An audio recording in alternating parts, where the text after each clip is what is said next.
शिवप्रेमाने ओतप्रोत भरलेला भगव्या रंगात रंगलेला आजचा हा शिवमय कार्यक्रम।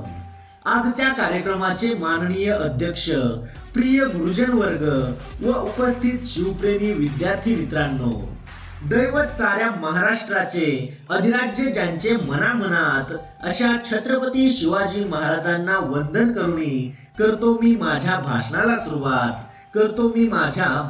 सुरुवात। आज 19 फेब्रुवारी छत्रपती शिवाजी महाराज यांची आज जयंती। सर्वप्रथम आपणा सर्वांना शिवजयंतीच्या हार्दिक शुभेच्छा।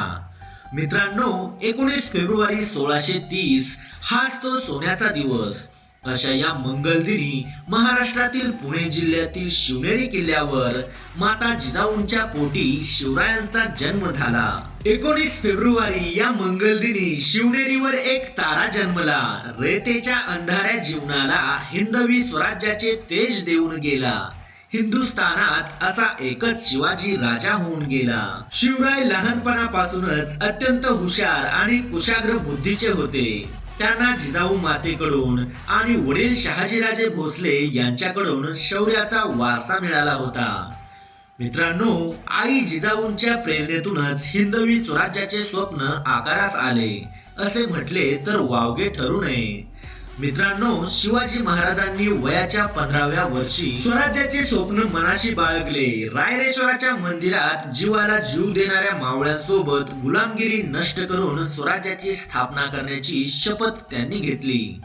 स्वराज्याची निर्मिती करणे काही सोपी गोष्ट नव्हती। त्यावेळी सर्वत्र गुलामगिरी आणि समोर होते बलाढ्य शत्रू। निजामशहा, आदिलशहा, मुघल बादशहा अशा तिन्ही बलाढ्य शत्रूंशी त्यांनी लढा दिला। बाजीप्रभू देशपांडे, तानाजी मालुसरे, मुरार बाजी, नेताजी पालकर, कोंडाजी फर्जद अशा अनेक मावळ्यांनी, शूरवीरांनी आपल्या राजांना, शिवरायांना साथ दिली आणि अशक्यप्राय अशा हिंदवी स्वराज्याची निर्मिती झाली। शेवटी मी एवढेच म्हणेन, सह्याद्रीच्या छाताडातून नाद भवानी गाजे, काळजात राहती अमुच्या, रक्तात वाहती राजे।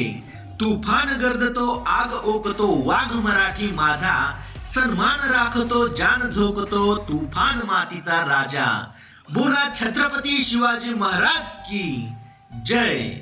एवढे बोलून मी माझे भाषण संपवतो। जय जिजाऊ, जय शिवराय। मित्रांनो, व्हिडिओ आवडला असेल तर नक्की लाईक करा, शेअर करा आणि चॅनलला सबस्क्राईब केलं नसेल तर नक्की सबस्क्राईब करा आणि बेल आयकॉन चालू करा। धन्यवाद।